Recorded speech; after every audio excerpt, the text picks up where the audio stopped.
and 10 seconds for Facebook.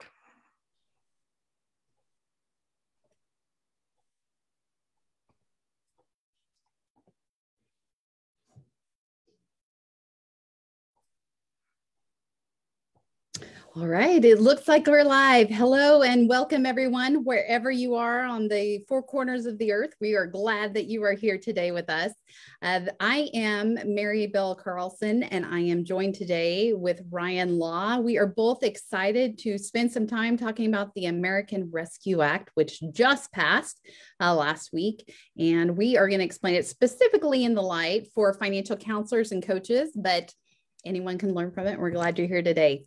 All right. We are also, just FYI, we are live both on Facebook. So welcome to our Facebookers. And then also welcome to those who are live on our webinar. And we appreciate all the effort behind this support that AFCPE has given to make this possible today for that great AFCPE team. So thank you all there. As I mentioned, I'm Dr. Mary Bell Carlson. I am the CEO of Chief Financial Mom. I have a fun blog that is written for moms, about moms, to help moms and their personal finances. I also have spent the last year with Rebecca Wiggins. Many of you have heard me on the podcast, Real Money, Real Experts. And we've just had a great time interviewing people about financial coaching and counseling, and it's just been a really great time. So welcome today. I am an adjunct professor for the University of Georgia and Texas Tech is how I spend my daytime hours. And then I've also spent several years in federal and state government relations positions here in DC. So I've done everything from a county government clear up to federal. And that's why I love this legislative side. It's really, really interesting to me. Ryan is here joining us in Utah. He's out of Utah. I'm out of Virginia. So we're covering pretty much the entire side of the US here. And Ryan has recently, if you've not been to Ryan's website in the last couple of weeks, he has a big change that he has announced. He is now helping financial professionals learn to improve their client communication. He started off his business as a student loan expert, still continues to be that, but is really working now to help connect the expertise, the expert with an expert. So more of a B2B, business to business type approach, and really excited about what he is producing out. So keep in mind, drop by his website, stay up to date on his social media. He will be dropping 2 blog posts a week, and I greatly admire that. That is a Herculean effort if you've been a blogger before. Ryan also daylights, not moonlights, but daylights to Utah Valley University. He is their director of the Money Management Resource Center. He has spent decades in this area and has been a huge help. He's written a couple of books and is really knowledgeable. He has also been our 2021 AFCP past president. He was last year's president and did amazing things during a very pandemic year, very interesting year. So thank you to Ryan for joining me today. All right, so let me start off by telling you a little bit of what was now known as the American Rescue Act of 2021. And I'm going to go into politics a little bit. For those of you that don't know, AFCPE is a nonprofit, nonpartisan organization. So I want to state that up front. I am not talking politics in an AFCPE sense, but I'm giving you some of the history and the background of how and why this bill passed. So as we like to call in the government relations world, it's like making sausage and you really don't want to see how it's made. You just want to enjoy the benefits of it thereafter. So we're going to talk a little bit about that sausage today, though, and I'll give you some background for those of you that are interested in the politics behind it all. This is the largest so far. It's a 1.9 trillion, and I said trillion with a T, economic stimulus. It is a ginormous ongoing COVID-19 pandemic. It's helping fiscally shore up some of the resources that were started in last year. There's obviously, we're still concerned about a recession and some angles. There's a lot of people that are still hurting. And so this is meant to meet some of those needs. This started as a House, most of the time on the appropriation side. This is a House created initial version of the bill that was a partisan pass for the most part, with the Democrats holding a slight lead, not huge, but a slight lead over in the House, passed on to the Senate. And I've put on here something really important. The Senate passed this on a 50-49 vote. There was only one senator that abstained because they were at a funeral. And it was actually, and I have this written down, so excuse my turn over here, but it was actually Senator Sullivan, who's a Republican from Arkansas, was at a funeral and was not able to vote on that bill. So it was a very split vote. And for most of you would know, even if it was a 50-50 vote, you know who the tiebreaker would be? It's the vice president. So either way, even if that Republican senator had been there to vote, and let's just presume they voted along with their party colleagues, it would have still been passed, but it would have been passed by the vice president. That's the way the Senate works. But here's a key part that you need to know behind this. It was not passed in the typical way that most legislation is able to pass through the Senate. And the reason why is there's this thing called filibuster in the Senate. And in order to have cloture in the Senate, you have to have 60 votes or more to prevent a filibuster. As you can tell, they were not going to get that 60 votes, right? And so what they did instead was turn this into a reconciliation bill. With a reconciliation bill, it's things like appropriations and taxes and spending. You cannot put in other things outside of that. It has to maintain within those, and it can pass on a simple majority vote. So that is really important to note, because there is one provision that has been talked about a lot in the news, and even from this administration that came out and said, we want a $15 minimum wage provision. That was cut from the Senate, and here's why. The Senate parliamentarian, which acts like the Senate police, they essentially look at it and say, this does not fit within a reconciliation bill, the guidelines and the law requiring reconciliation. Therefore, that minimum wage provision was cut from this bill. It is not a part of this act and will have to be dealt with later on. The other reason I wanted to talk to you about this, and let me kind of finish up how it all came about. It goes, after it barely passed the Senate, it goes back to the House. They again passed the Senate version, and eventually it was signed into law by the president on March 11th. Now, let me tell you some interesting politics behind the scene, though, because this is also going to predict what's going to happen in the future. We are in terms of, when I say we, both the House and the Senate are very, very tight and split, as many of you know.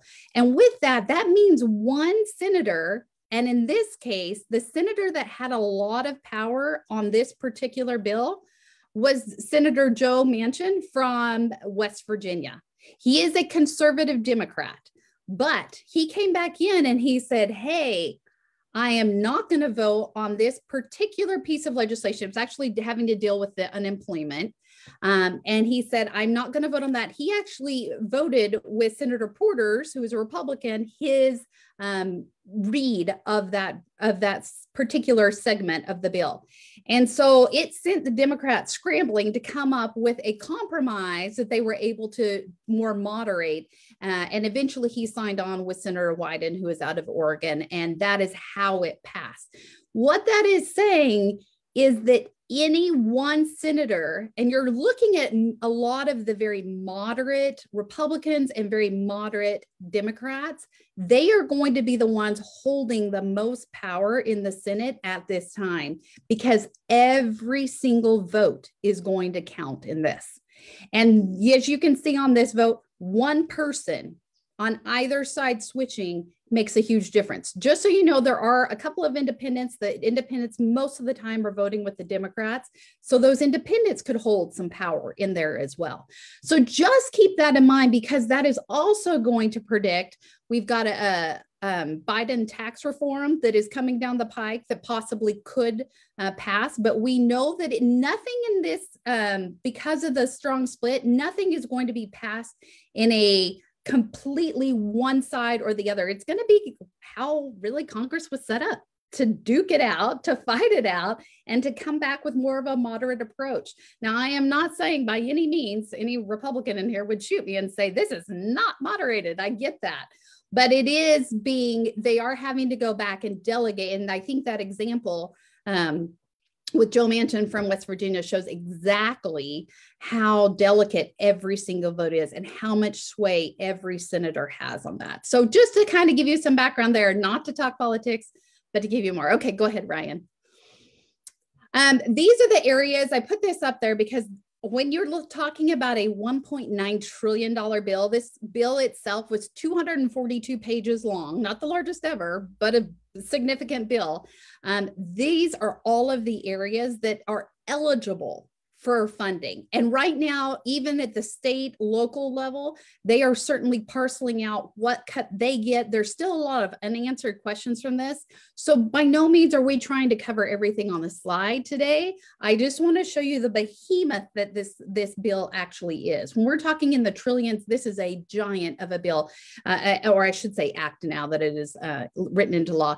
And so we're just going to touch the parts that matter the most to financial counselors and coaches, and probably most consumers, the things that are going to trickle down immediately for you. Go ahead, Ryan.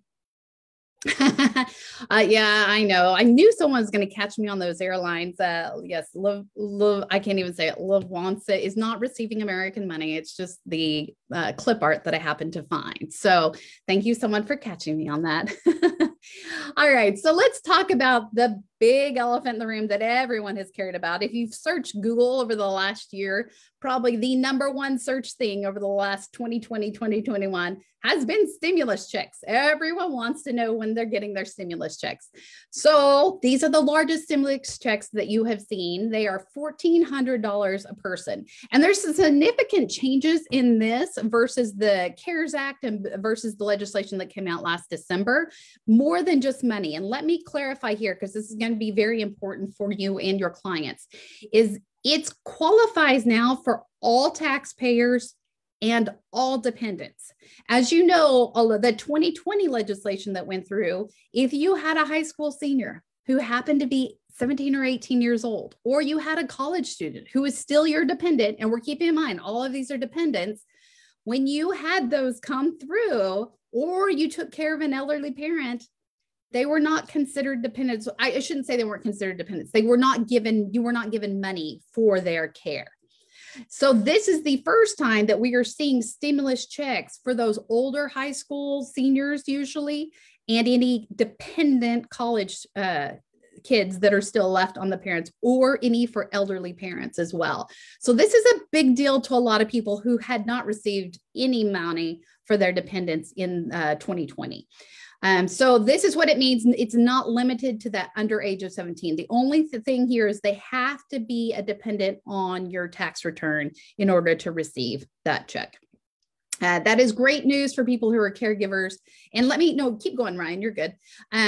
So let me give you a few examples, because I know there's going to be a lot of questions around this. So here's 3 examples, and this hopefully kind of encompasses a broad umbrella. So we're talking about a single taxpayer with one dependent, okay? And I don't care if that dependent is a single mom with a child like you see in the picture here, or someone taking care of an elderly parent. It doesn't matter the age, or even a parent with a kid in college, right?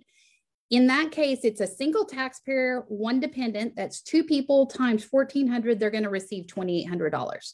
That would be the same if, let's say, Ryan was taking care of his elderly mother, and it was just the 2 of them. He would receive the same amount of money I would if I were a single mom taking care of my infant child, okay?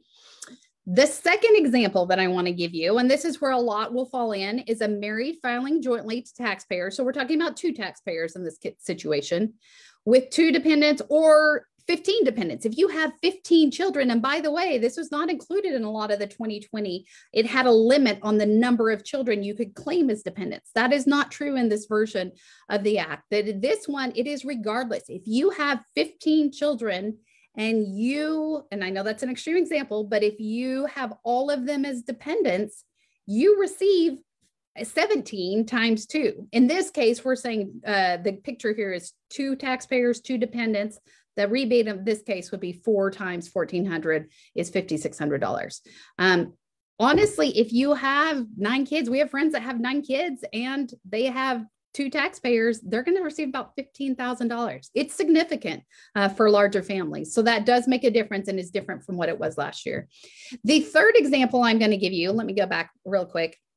Oh, it's right here on the 7. So I give you kind of a picturesque example here. So let's say in that case, it's like they've got young children, they've got kids in college, and they're taking care of elderly parents.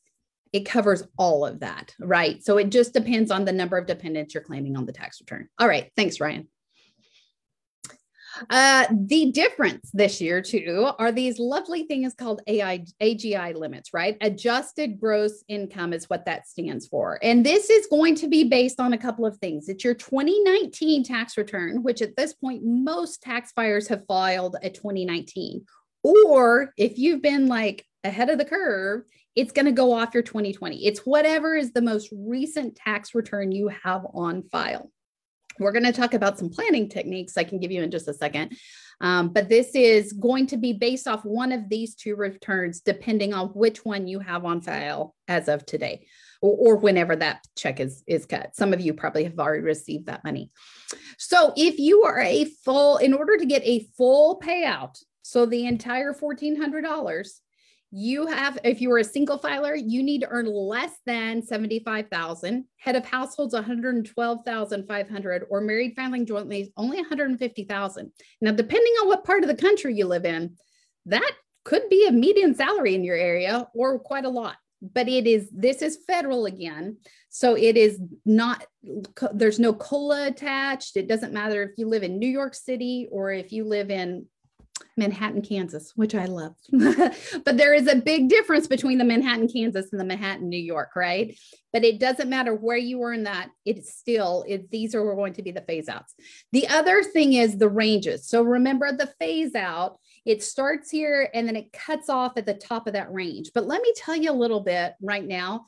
This is not really a range. When you're talking about a $5,000 or a $10,000 band, this is what we call a cliff, meaning it goes straight down and there's very, very little room for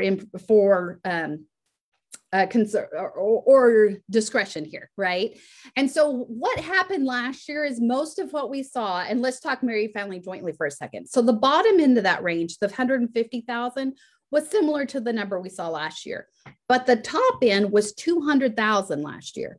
Now you're only seeing a $10,000 band for married filing jointly. That means if you earned $161,000 or even $160,001 in AGI, you received nothing in return. And it also makes that band, the bands are much tighter in range. So let's say you receive $151,000. Before it was only $5 per 1,000. So you had a lot of $5 increments to lose. This one, you lose a lot more quickly. So just keep that in mind. On the single side, it's only a $5,000 range. So literally, if you make $1 over that on those AGI side, you will not receive this check. It has to be under these AGI phase out ranges. Go ahead. Okay, because I know I'm getting lots of questions and I had a lot of questions myself. So let me give you 3 checkpoints that you need to think through when helping yourself or clients with this question of, will I get a check? Okay, the 3 checkpoints, and we'll start with number 1, is did you file a 2019 return, which most will say yes, and therefore they're going to go off that most recent return filed. So if it's 2020, and you were a single filer and you made let's say $85,000, they're going to go off your 2020, not the 2019 where you made $73,000. And talk to a tax expert, but there's not a good way to claw that back and try to get the money and then resubmit it. If you want to try that route, I'd definitely suggest a tax expert. But they're going to go off the most recent return filed, and your income has to be equal to or less than that phase out range, and therefore you get the full check.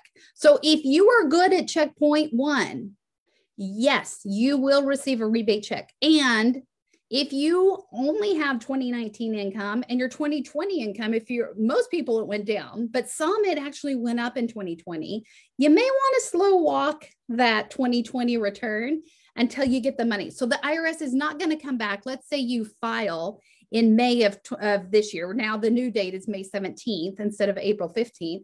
And if you were to file that return in May 17th, but you already had your check, the IRS is not going to come back to you and say, hey, give us our $1,400 back, right? If you qualified at checkpoint 1 as of now, then you get the full amount regardless of what your 2020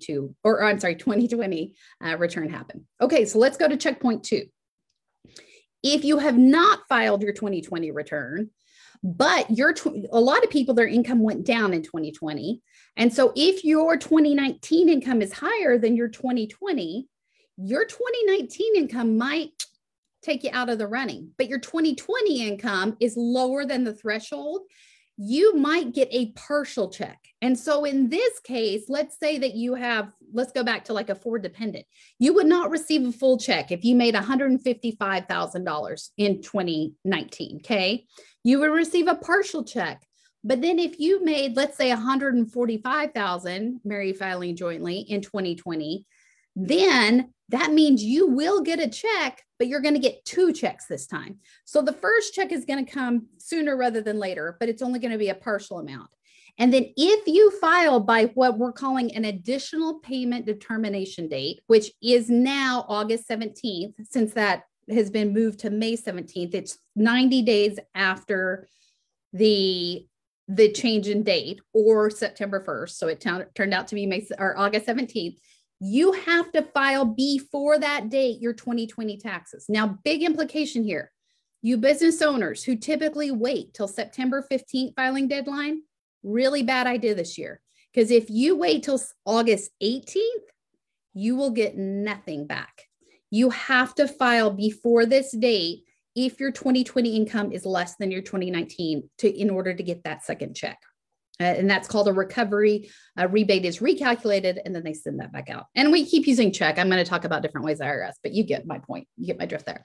Okay, so if you're good at one, if you're not good at one, but you're good at 2, you're going to get your full check.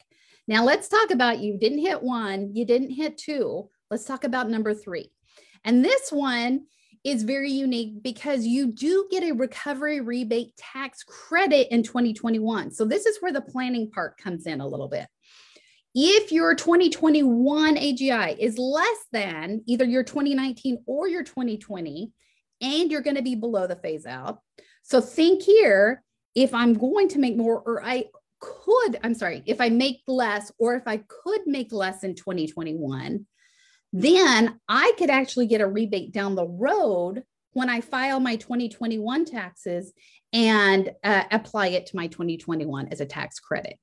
So this is where you could have some tax planning opportunities for you and your clients, and that's good to think through. Go ahead and switch to the next slide, Ryan. If you want to know right now, if you get a 2021 recovery rebate payment, this is the link to go to.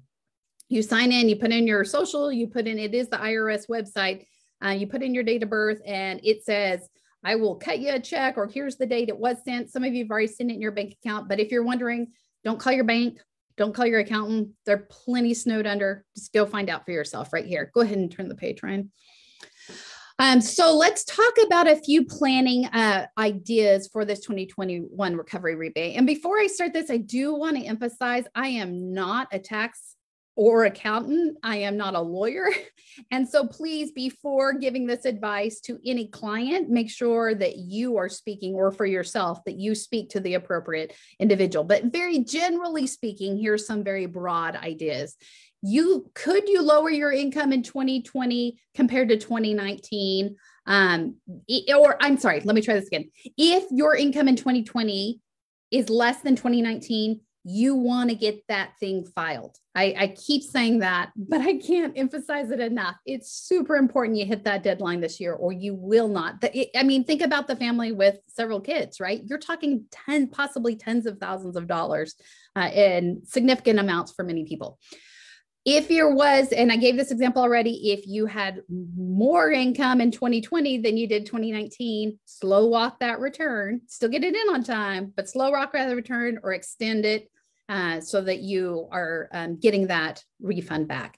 This is, by the way, and this is really where I'm going to point you to a tax expert, but 2021 could be the year for married filing separately. Usually we always say this is never a good idea.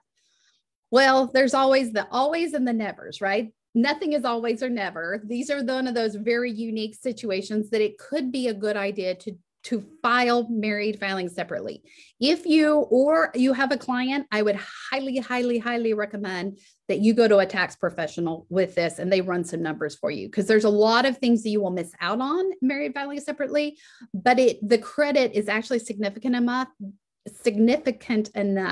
that it could make up for anything that you're losing there.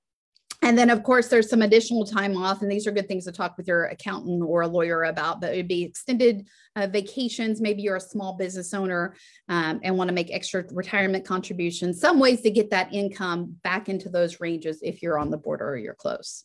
Go ahead, Ryan, and switch that out. All right. I did want to cover real quickly the first and the second pandemic payments. So the first one was clear back last April. If you can remember that far back when you were doing the same thing on your couch that you were doing in December, you'll want to go back. If you still are wondering what that is, you can file a rebate credit if you did not get it. And let me use a personal example. I had a baby in November of 2020. So I did not get money for her back. This sounds awful, but she did not get a rebate check or credit back in April or in December, right? She wasn't born in April, but she would have been eligible for the December payment. And so what we did on our 2020 taxes is she gets that rebate credit on the tax, the 2020 taxes that we're about to put in. So you can file a credit on those, but you have to file a 2020 tax return. Even if you don't usually have to, in order to get this credit, you do have to file the return in order to get it. Again, those lovely tax accountants will help you more with that. One more, Ryan. Oh, and then it's off to you. I will answer any other questions that you have in a minute. Yeah, I was going to say, we have do you want me to ask questions now or save them? We have a few that are specific to the stimulus payments. Ryan, what would you prefer? I think where there's stimulus payments, let's go ahead and take a couple of them. Okay. All the ones that are related to dependents, just really quickly. Okay. A lot of people want to know, somebody dies in 2020, do they still get a check in 2021? Good question. In terms of the 2021, and Ryan, I'm going out on a venture here, but my understanding, if they died in 2020, they are not going to get this under the 2021 tax credit. Now, the question becomes, if they literally pass away within the last 2 weeks from the time this was signed into law, or even the last week, I guess, from the time this was signed into law to now, if they pass away within the last week, that would be definitely something to consider. And you're going to have to ask an accountant. There will be more details coming out on that. But if they passed away in 2020, this was not signed into law until March 11th of 2021. So it would not, unfortunately. Okay. For divorced parents, if one parent, does it depend who claimed them to who gets the stimulus check for the dependent? The person who, so it's whatever parent gets to claim the children as dependent. You have to claim them on your taxes in order to get the benefit. So it's whichever parent is the tax credit. So if you alternate every other year, it's going to be whatever parent gets them this year on 2021 taxes. We have a question about if you have an adult dependent, does that mean the adult dependent does not get the check themselves? And I'm going to go ahead and say that's yes. Right. And so the key in that's a good question, Summer, because the key in that is dependent. So if you have, in our situation, we have a adult who is on disability, but they are not a dependent of us. In our situation, that adult still is independent for tax purposes.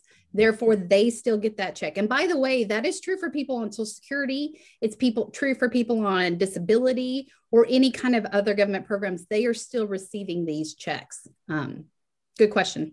Okay.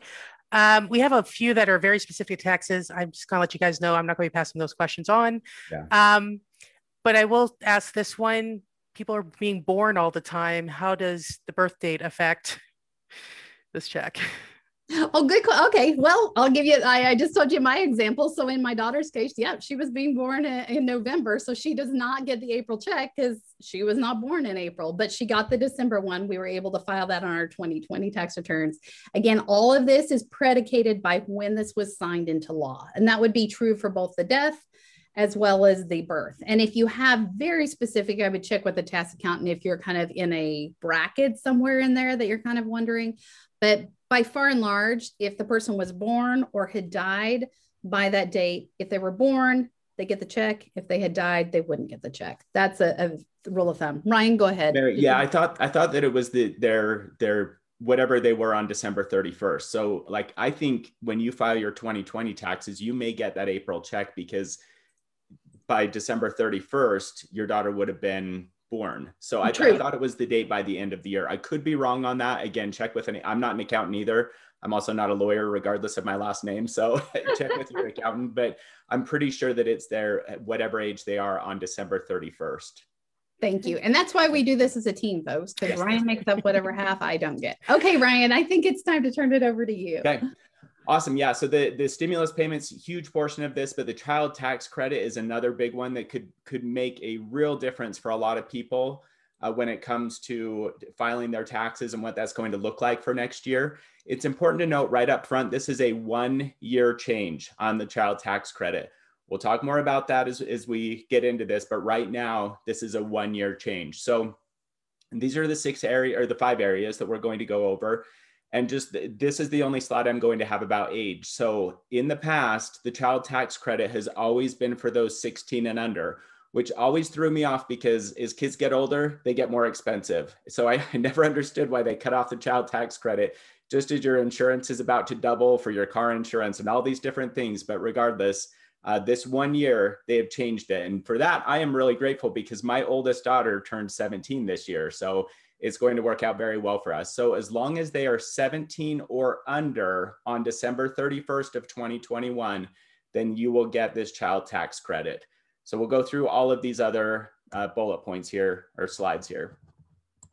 If I can get this to advance. There we go. All right. So what is the credit? First of all, in 2017, it's important to recognize that this doubled. It was $1,000 and it doubled to $2,000 in 2017. So just within the last 4 years, this child tax credit has significantly increased. Only a portion of that was refundable, which we'll talk more about here in just a minute. But just again, understand that this child tax credit, it was $600 when it was first introduced, and now we're up quite a bit higher than that. So if you have a child between ages 0 and 5, as long as they are 5 or less on December 31st of this year, your new child tax credit for them is $3,600. If you've got a child who is 6 through 17, again, December 31st is the cutoff date for that. Their rebate is $3,000. Again, it's one of those things that you look at and say, yeah, I've got diapers and maybe some more expensive daycare and things, but I can tell you from experience that as my kids have gotten older, they are definitely more expensive. But that's the way the law was passed. So again, $3,600 is your child tax credit for 0 through 5, $3,000 for ages 6 through 17. So what that means though, is if you are due January 1st and you have a baby on January 1st, they will not qualify for a tax credit this year. So they need to be born by December 31st, 2021 in order to qualify for that. Okay, there's a couple of cutoffs for this child tax credit. And the thing that makes it a little more confusing is that there's 2 separate cutoffs. So this is for the initial $2,000, just the regular child tax credit that's in place. You can see that the ranges are pretty big here. To get the full credit, if you're filing single head of household or a married filing separately, you're at $200,000. Double that for married filing jointly, you're at $400,000. So as long as you make $400,000 or less, if you're married, you are getting the full initial $2,000. It does start to drop down after that. And then you can see the upper ranges here where it drops all the way to 0. So we're at $240,000 and then $440,000 for married filing jointly. So again, that's for the initial $2,000. But as you know, from the last slide, there's an additional $1,000 or $1,600 available. And that has a different threshold. And again, this is where your accountant or tax professional is really going to come in handy because they're going to be able to help you through this next year. So you can see the ranges here. You've got single at $75,000, head of household at $112,500, and then married filing jointly at $150,000. And then there's 2 different ranges. If you've got a child, let's just say married filing jointly, that's my situation. If for my children that are between 6 and 17, it cuts off at $170,000. For my child who's 4, it cuts off at $182,000, because what happens is every $1,000 increment you make over that amount, it drops by $50.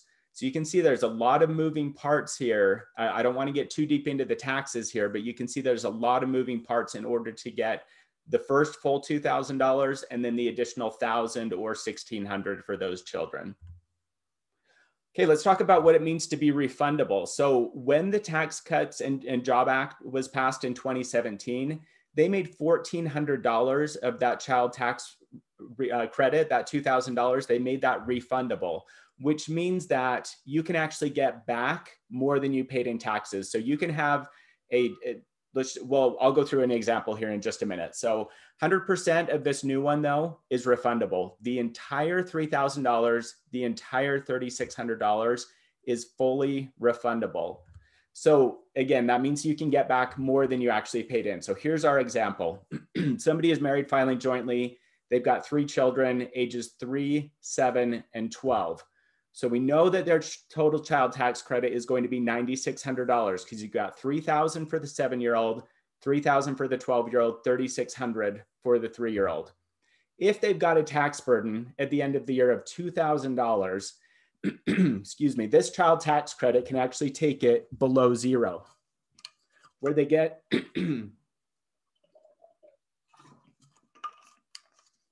so they're in this situation, disregarding everything else, they're going to get a $7,600 refund. Any questions on that before I move on? I want to make sure that people understand this. Okay. All right, so here's another thing that's happening this year. So these are going to be paid out in monthly checks, that child tax credit. So 50% of the amount that you're going to be getting in child tax credit is going to be paid out between July and December of 2021. It's supposed to be monthly checks. We'll talk about that more in just a second. So if you've got a 0 to 5-year-old, you should be getting a check. And again, it's direct deposit for most people, but for some people, it will be a check. $300 for 0 through 5, $250 a month for 6 through 17. And then when you file your 2021 tax return, you're going to get the other 50% at that point. So the IRS they've got to set up a website, and you're supposed to be able to log in there. Sorry, my voice is just cutting out here, Mary. I can jump in, Ryan, when you need to. So Ryan is really the expert on the child tax credit. Having said that, we don't want him to lose his voice here. But I can skip forward, Ryan, if you want, to unemployment until you get your voice back on that. Let's give it another shot. Okay, I think I'm okay. So, all right. So again, in order to send out these checks, the IRS has been instructed to set up a website, and there is doubt from them as to whether or not they can actually do that. So on that website, you're supposed to be able to update your info, change your income, your family size, your marital status, and you should be able to opt out of those monthly checks. Because the problem with this is if your income goes up in 2021, they will claw back part of this child tax credit that they paid out monthly. So if you know that your income is going to be going up significantly in 2021, and you're going to be over those thresholds, you may choose, once that website is available, to log in and just opt out of those checks, just to make sure that you're going to be in good shape when it comes to filing those taxes in 2021. All right, let's talk about child poverty for just a minute, because this is the big news that's coming out of this, and another portion I'll cover in a few minutes, which is the earned income tax credit, is what is this doing for poverty? So first of all, it is cutting the remaining number of children in poverty by more than 40%. That is a significant thing that is happening where it's pulling those people out of above the poverty limits. And so that it also effectively eliminates deep poverty. So deep poverty, I believe that the number for that is you're less than 50% of below the poverty line. And so it is effectively eliminating that because of those checks that are going to be coming every single month. They're saying that's going to lift approximately 4.1 million children above the poverty line, which again is significant. And you can see that a large portion of those are people of color, underrepresented groups. So 1.2 million Black children will be lifted out of poverty, and 1.7 million Latino children are going to be lifted out of poverty as a result of this. I also read something that said that children in rural areas are about in that same amount, where they've got these deep poverty areas where so many of these children are now going to be lifted out of poverty, which is amazing. So let's look at what this is going to do on the average American family. And I realize nobody is average, but we're going to go ahead and go off the median income of $68,703. So just almost $69,000. And we'll say they've got 2 children. So they're married filing jointly, 2 children, ages 8 and 11. So if you take their AGI 68,703 or their income minus the standard deduction, they've got an income of almost $44,000. Because of that, they've got a tax burden of $4,873. Again, we're going to disregard every other credit, whatever they've paid in the past, and just deal with this one credit. So if they've got a tax burden of $4,873 and they've got a child tax credit of $6,000, again, that is fully refundable. The entire thing is refundable. So they are actually going to get a refund of $1,127. So again, this is going to have a significant impact. If this was last year, where only $1,400 of that was refundable per child, it's not going to be nearly as large of a refund for them. So this is going to make a significant difference. Again, especially for these larger families. I mean, I've got 5 children. One is under the age of 4, or he's 4, and then I've got 4 others who are up through 17. So for a larger family like mine, it's going to have a significant impact on our taxes for 2021. And with that, Mary, we'll go back to you actually, we'll see if there's questions about that. I have just one question.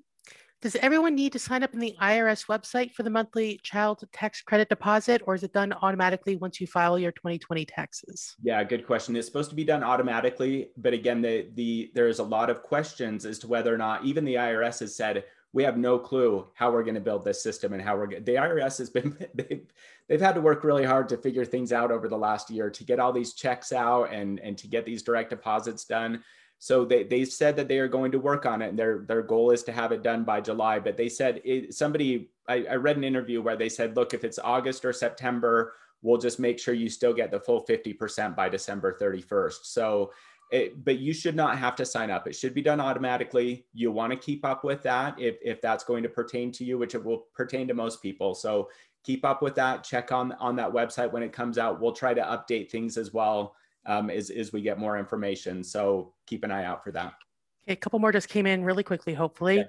What happens if somebody turns 18 in 2021? Yeah, so the cutoff is 17 by December 31st of 2021. So if my daughter was turning 18 this year, then she would be off. But because she turned 17 and she will be 17 on December 31st, then we qualify for the child tax credit for her.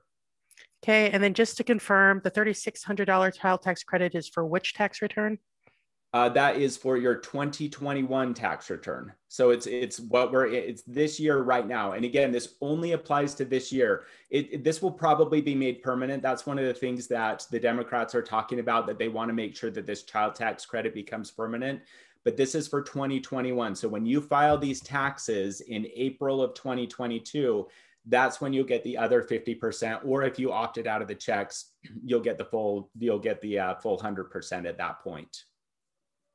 I'm going to jump in and get going on the unemployment, and we'll finish out the presentation and then use whatever remaining time we have left to answer any further questions. So right now, there are almost 10 million Americans that are currently unemployed right now. And we see, I had this question before we started on state by state. Keep in mind, unemployment benefits typically are a state by state benefit. For example, in Massachusetts, it's about $1,000 a month. Whereas in the deep South, states like Mississippi, it's like $300 a month. So lots of this depends on your state. And we're only going to be talking at a federal level here. So here's what happened with the American Rescue Act. Benefits were going to expire March 14th. And if you remember hearing quite often, the deadline for this specific bill to be signed was March 14th. And this is why. Because if that had not been done, the extra benefits would have expired. It is now extended to September 6th, so we can anticipate that something will happen between now. More than likely, it'll be late August and very early September before Congress acts. They usually do it right before. But what happened in this one is you get an additional $300 in income from the federal government, plus whatever the states gives you. So if you're in Massachusetts and you're getting $1,000 a month, it'll be $1,300 a month. Whereas if you're in Mississippi, it's literally going to double your amount in Mississippi because it goes from $300 now to $600. So again, it just depends on the state you live in, but the federal government is going to fund an additional $300 for every unemployed individual. It is tax-free compensation up to $10,200 dollars per person. A couple of catches on this is you have to have married, family, jointly, or I'm sorry, for all tax statuses, it's 150,000 or less. And this is a true cliff. So this means absolutely $1 over, you don't get that tax benefit on that. Can you go ahead and switch on to the next? 3 things that I want to mention about pandemic unemployment, go ahead and hit all 3 of them up, is 1, you have to figure out your eligibility in your individual state. This varies state to state. So go to your state's Department of Labor office, figure out what the ruling is for your specific state. And this is true, I'm speaking as if you were talking to a client too. True for whatever state the client lives in, not where you, the help giver, live in. It's where your client lives that you need to find out. And then what they have to file through the state's Department of Labor office. You also can apply for benefits over the phone or online. And Ryan, I'm going to ask you this really quick. It really is not the state you live in, it's the state you work in, correct? That's correct, yes. So let me stand corrected on that. It is where you work, not necessarily where you live. But it would be that state where you work that you need to file through. Go ahead and switch to the next one there. Now, going along in tandem with this unemployment are these healthcare updates. So the key catch on these healthcare, this is a great benefit for someone who has been involuntarily terminated. So if you quit your job in 2020 or currently, you do not get this benefit. But if you were involuntarily terminated, COBRA coverage, that is the long name for your extended healthcare, is really what it stands for. So you get the healthcare from your previous job. You have extended it now through the end of April. And if you've ever lost a job before, you know this can be a really expensive option. But for a lot of people, that's the only coverage they have, unless you want to go to some of the state plans. So the cool part about this, or it depends on how you're looking at, but for someone who doesn't have health insurance that was just that was terminated, they can actually get their COBRA coverage at no cost. The government is subsidizing that at 100%, but they have to elect to do it within a 90-day window. So you'll want to make sure and watch those dates carefully. Again, reaching out to that state unemployment office or watching for updates on that is going to be key. A couple of keynotes. Again, you cannot have quit. It is also not Medicare eligible, or you cannot have a secondary insurance. So if in my case, if we use my insurance primarily, but my husband also had a secondary insurance, it would not cover if I were terminated. We would then go on his insurance instead. So you cannot have any other group health plans available for this to be cut. But a huge benefit for those who were afraid of losing their healthcare coverage while also losing their job. Ryan. Okay, so I'm just going to cover these briefly as well. I've got 2 points I'm going to cover here. So first is the enhancement of the earned income tax credit. This is only enhanced for childless workers. So it does not apply if you've got children. This only changes for those who do not have children. So previously those who didn't have children, it was limited to ages 25 through 64 to qualify for the earned income tax credit. They are changing that now. So it's ages 19 through 24 qualify. It also eliminates that upper age limit. So before, if you were 65 and made low income, and had no children, no dependents at home, you would not get any of the earned income tax credit. That has been eliminated now with this act that has gone in. However, and this was a huge oversight, I think, on the part of this, they left out full-time students. So if you would have qualified for the earned income tax credit, but you're going at least half time is how the bill was written. So they said at least half time, then you qualify for no EITC, unless you have children. Again, that changes everything. We are only talking about childless workers here. So what it does is it increases the income at which the maximum credit can be reached. So more people are going to qualify for this now. And it also cuts off it increases that upper limit. So just like a lot of other tax credit, this one phases out the more income that you make. So before as long as you made 4220, then you got the maximum, but when you hit 5280, it was cut off. That is now raised to 9820, and the upper limit is 11,610. So but also the credit the maximum you could get prior to this year was 543. That is being increased to 1502. And again, this is going to come when you file your taxes for this year. So nothing is going to change during the course of 2021. It is going to be when you file your taxes for the 2021 tax year that this tax credit is going to go into place. Couple of notes on that. Just like I mentioned this before, this is going to help about 17 million childless workers who are pushed to or below the poverty line.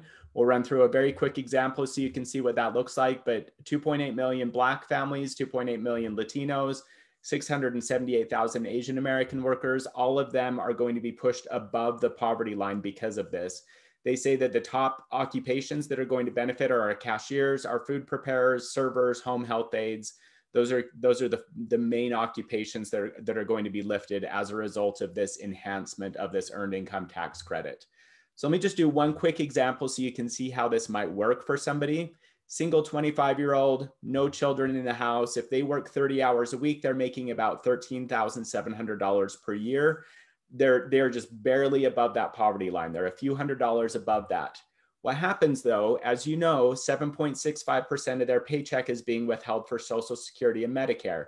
So they're still paying taxes. A lot of people say, oh, they don't pay any taxes, but they definitely do. They're paying $1,048 in taxes right there. So they're also going to owe a little bit of tax money at the end of the year. $130 is what they're going to owe. So their net taxes is $1,178. Under the current EITC, they would have gotten back $160. Their net taxes were still over $1,000, putting them actually below that poverty line. So their net income as a result of those taxes pulls them below the poverty line. The idea behind this is we want to not pull people below that poverty line. So with the new EITC, these people would get over $1,000. Their total taxes for the year would be $62,000. And their net income is now, again, above that poverty line. Just barely, they're above that, but they are still above that poverty line. So that is what that earned income tax credit enhancement is going to do. And then just one slide here about tax-free student loan relief. Any student loans that are forgiven in 2021 through 2025 is going to be income tax-free. So we're not talking about public service loan forgiveness here. We're talking about those income-based repayment plans. However, and it's all federal and private. So any student loan that is forgiven 2021 through 2025 is going to be income tax-free. There's going to be a few of those people who are on the income contingent repayment and have been for 20 years almost, who are going to have forgiveness under this. So it's not really about that. It's about this. It's about setting up forgiveness tax-free. So President Biden has said that he wants to sign $10,000 tax-free for all student loan borrowers. This act put the mechanism in place where it would be tax-free as long as it's done before 2025.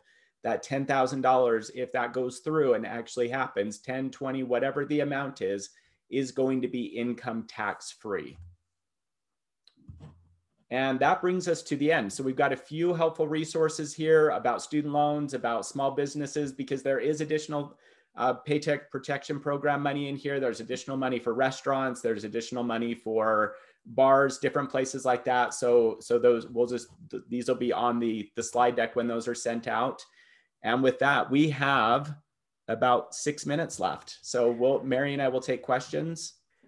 So really quickly, before we do the questions, for anybody who is certified through AFCPE or is an AFC candidate, the AFCPE completion code for this is ARA, for American Rescue Act, 2021. That is ARA 2021. Capitalization doesn't matter, but spaces do. No spaces.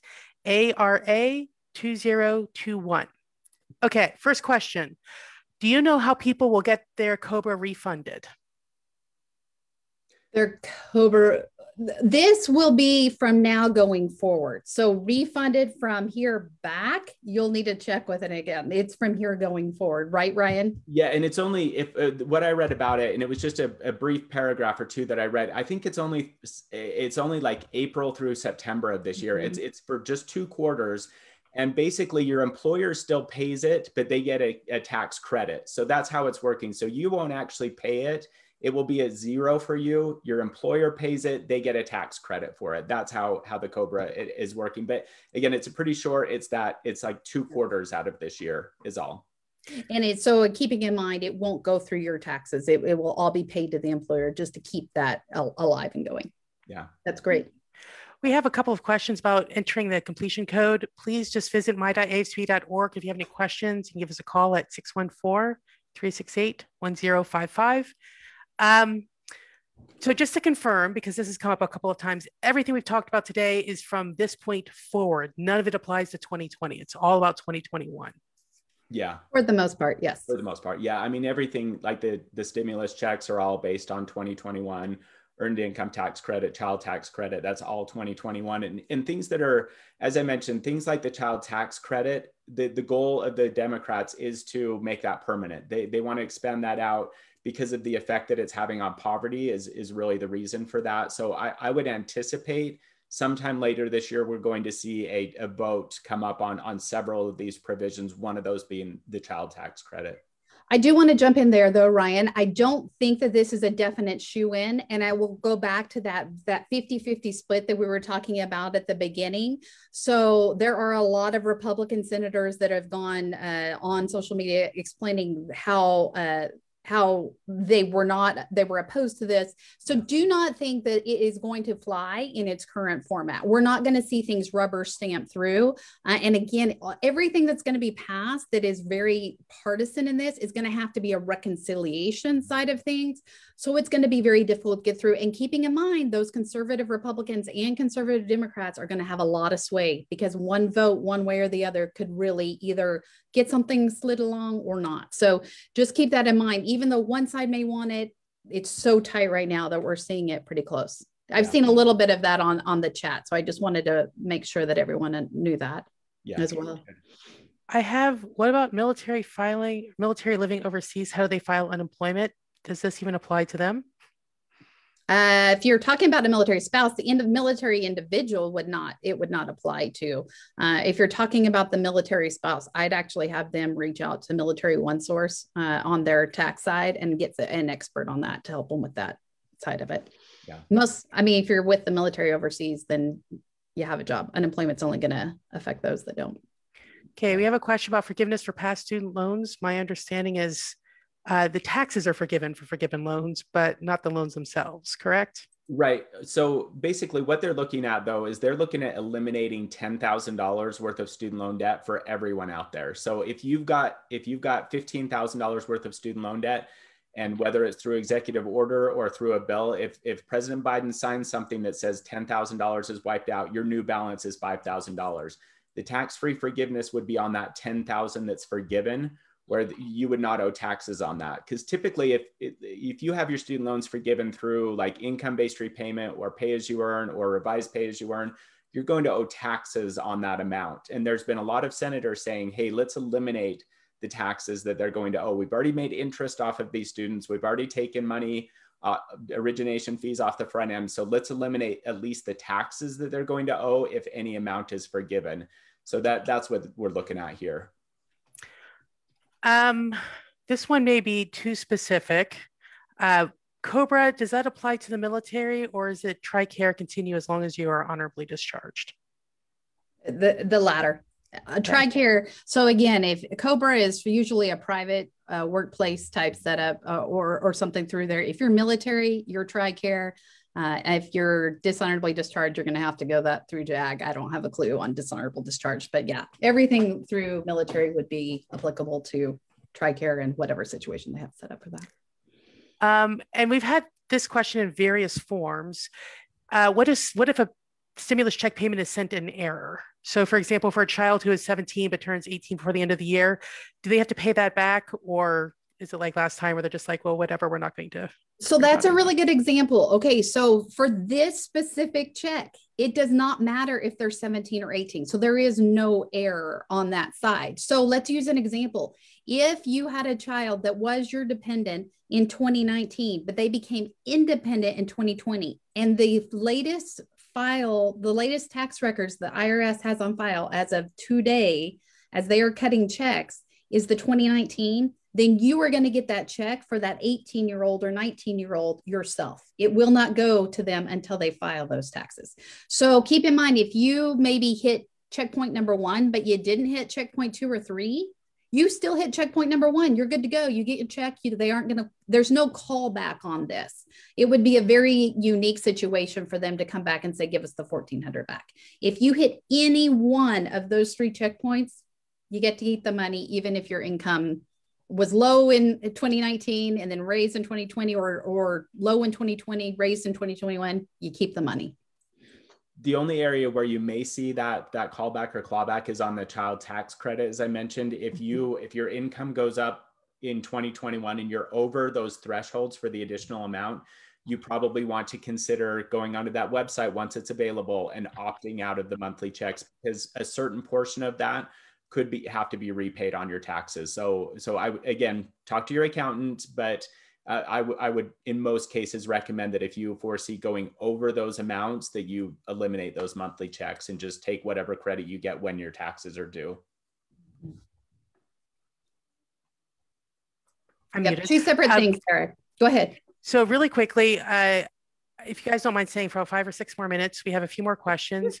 I'm good. One is, I think someone asked, if something is really fully refundable for taxes, the tax credit, they're not getting refunded full following their filing. That's completely incorrect. If it's fully refundable, you get the full amount back, even if you don't owe those taxes. Correct. So why is the IRS paying the child tax credit monthly payments? I'm pretty sure that's to help families rather than waiting for a giant refund at the end of the year. Right, because right now, I mentioned I've got 5 children. So that's a significant child tax credit that we're going to have in the year. So they're saying, instead of getting it all in April of next year, let's just go ahead and pay part of it out now, because that will help families out right now. Because getting a big check, that doesn't help people in poverty. A monthly check is going to help them more. And that's what they're looking at. I'm not saying we're in poverty, but it's going to help those families who are in poverty. If they've got 3 or 4 children and you're getting a check of $1,000 a month, that changes things for a lot of families. So that's the reason for that.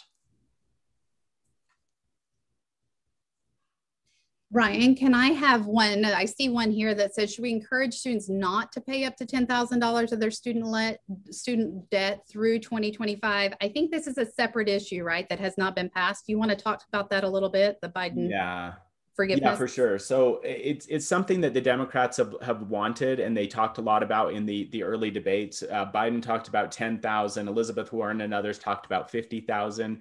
Biden has said he does not support $50,000 of elimination, but he does support up to $10,000 of forgiveness. However, they're talking about limiting that to a certain income limit. So we're going to see that, but nothing has happened there. So it's all conjecture right now as to whether or not there's going to be student loan forgiveness. We don't know if it's going to be 2,000, 10,000, 12. We just don't know. But what they're saying, according to what Biden would like, though, he wants to forgive $10,000 of student loan debt. But I wouldn't encourage somebody not to pay. I mean, right now you're off the hook for payments through September. So certainly you don't need to make payments on that right now. But as far as I wouldn't go into default in order to have this potentially forgiven, because who knows what kind of provisions they'll put on that. So keep paying your monthly payments once it comes to October. And then if something happens with the student loan forgiveness, I would anticipate it'll happen before September, just because they want people, that's when the payments will restart, is October 1st. So if payments start October 1st, start making your payments then. Don't skip payments for sure. Okay. And then, because someone wanted to reiterate, if truly a stimulus check is sent in completely in error, and there's no question at all that it's an error, do you have to pay it back?